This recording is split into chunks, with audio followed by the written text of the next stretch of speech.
Hello students, Assalamu alaikum. Welcome to Sumaya English Primary School Standard 2nd subject Work Experience. Today we are going to learn Work Experience lesson number 2 Clothes and Types of Clothes.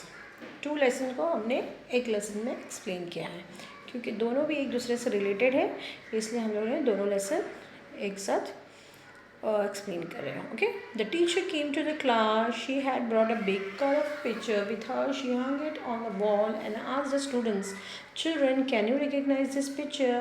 Teacher ने एक बड़ा सा chart लेकर आया. Chart लेकर आने के बाद उन्होंने वॉल पे लगा दिया, हंग यानी लटका दिया और पूछा, can you recognise this picture? मैं भी आपको पूछती हूँ, can you recognise this picture? Yes. Sachin pointed out at the picture and said, Sachin ने क्या पॉइंट किया? Yes, the teacher, this is a cotton plant. Sachin जो एक लड़का था, उसने क्लास में से एक लड़के ने बोला, हाँ मिस, ये क्या है? कॉटन प्लांट है. We have cotton field in our village. मेरे गांव में इसका खेत है. फील्ड यानी बड़ा सा खेत है. The teacher said, you are right Sachin, तुम सही बोल रहे हो. शी फर्दर सेड, उसने फिर आगे बोला, cotton plant look like the one in this picture. It grows to a medium height. ये एक छोटी से हाइट पे उगता है. देखो ये कॉटन प्लांट है, ये छोटा सा रहता है, मीडियम प्लांट होता है और इसके अंदर ये इसके लीव्स है. इसके लीव्स कैसे दिखते हैं? ऐसे दिखते हैं. फिर इसमें फ्लावर है और ये उसका पॉड है. पॉड मीन्स पूरा फ्लावर को सूखने के बाद एक बड़ा सा कली के जैसा आ जाता है, उसको पॉड बोलते हैं. फिर बाद में वो सूखने के बाद वो जो फटने लगता है, उसके बाद ब्रेक होता है. ब्रेक होने के बाद उसके अंदर से क्या निकलते हैं? कॉटन निकलते हैं. ठीक है, तो ये कैसे होता है? ये मीडियम हाइट पे होता है. ये है कॉटन का फील्ड. ये मीडियम हाइट पे होता है. उसके अंदर एक ये फ्लावर्स आते हैं, ऐसे फ्लावर्स आते हैं. फ्लावर्स आने के बाद इसमें से पॉड्स आते हैं वो सूखने के बाद, और ये पॉड जब सूख जाते हैं तो ऐसे कॉटन इसमें से निकलता है. ठीक है, ये कॉटन का फील्ड है. इसमें बहुत सारे क्या होते हैं? कॉटन एक साथ आते हैं. तो आगे मैं आपको एक्सप्लेन करती हूँ. तो ये आने के बाद जब ये कॉटन्स को कलेक्ट किया जाता है, कलेक्ट करने के बाद फैक्ट्रीज़ में लेके जाया जाता है. उसको बूनना बोलते हैं, जैसे उसको अलग अलग करते हैं और उसको एक एक अलग अलग रखते हैं. फिर उसके अंदर फिर उसको बहुत साफ़ सफाई होती है उसको मशीन में डाला जाता है. मशीन के डालने के बाद उसका लेस निकलते हैं और उसका सबसे पहले थ्रेड बनते हैं. थ्रेड बनने के बाद उसके कॉटन के जो थ्रेड होते हैं वो थ्रेड के बनने के बाद उसके अंदर से उसको क्लोथ्स बनाए जाते हैं, कपड़ा बनाया जाता है उसका कॉटन का कपड़ा. कॉटन के कपड़े का एग्जाम्पल से हैंकरचीफ. हैंकरचीफ जो होता है वो कॉटन, एकदम इजी एग्जांपल जो आपको समझ में आया कि कॉटन किसको बोलते हैं. आप रुमाल यूज़ करते हो, रुमाल यूज़ करने के लिए वो कॉटन कपड़ा कैसे रहता है देखिए आपने, तो उसको बोलते हैं कॉटन क्लोथ्स.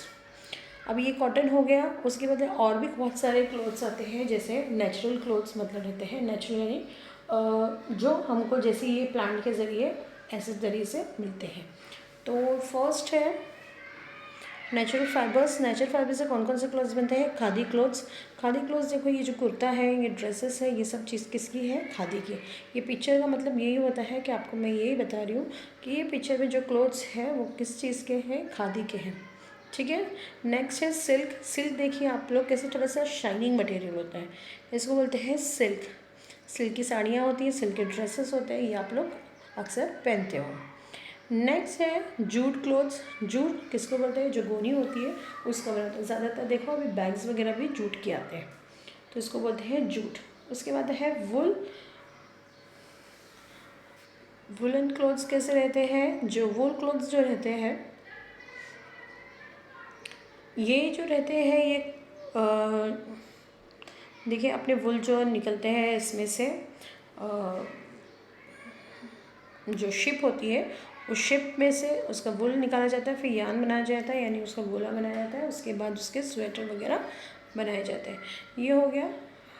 उसके बाद है आर्टिफिशियल फाइबर्स. आर्टिफिशियल फाइबर्स में आप जैसे आर्टिफिशियल यानी जो चीज़ें हम फैक्ट्रीज़ में बना के फिर उसके कपड़े बनाए जाते हैं. नेचुरल यानी जो हमको गॉड्स की तरफ से मिलता है उसके बाद हम उसको कब बनाते हैं. जो आर्टिफिशियल है, जो हम मैन मेड है, वो मैन मेड में आता है नायलॉन. नायलॉन क्लोथ्स ऐसा रहता है जो शाइनिंग मटेरियल भी रहता है और थोड़ा सा सिल्की मटेरियल रहता है.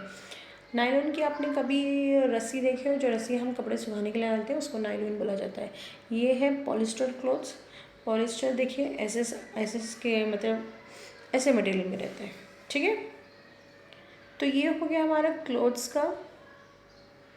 तो ये जो होता है ये 2 लेसन के लिए मैंने बताई आपको, इसलिए कि क्योंकि जो चीज़ें होती हैं कॉटन क्लोथ्स का, जो कॉटन हमने बताया आपको कॉटन प्लांट का, तो वो प्लांट से कॉटन आता है। कॉटन के बाद हम उसको किस तरह हम उसको मैंने आपको बताया किस तरह फैक्ट्रीज़ में जाते हैं, उसको अलग अलग किया जाता है, उसके बाद उसको मशीन में जाता है, उसका थ्रेड बनाया जाता है और किस तरह उसको बनाया जाता है। उसके बाद ये सब चीज़ें हैं। फिर उसके बाद ये जो नेचुरल फाइबर्स है उसमें मैंने आपको खादी बताया, सिल्क बताया, जूट बताया एंड वुल बताया, ठीक है। फिर उसके बाद जो हमारा है आर्टिफिशियल में आपको मैंने बताया नायलॉन एंड पॉलिस्टर, ये जो है आर्टिफिशियल है, जो मैन मेड है। तो ये बहुत सारे टाइप्स के क्लोथ्स होते हैं, ये जो हम रेगुलर हम कपड़ों में यूज़ करते हैं। Yes, all of you understood? Okay, अल्लाह हाफिज़।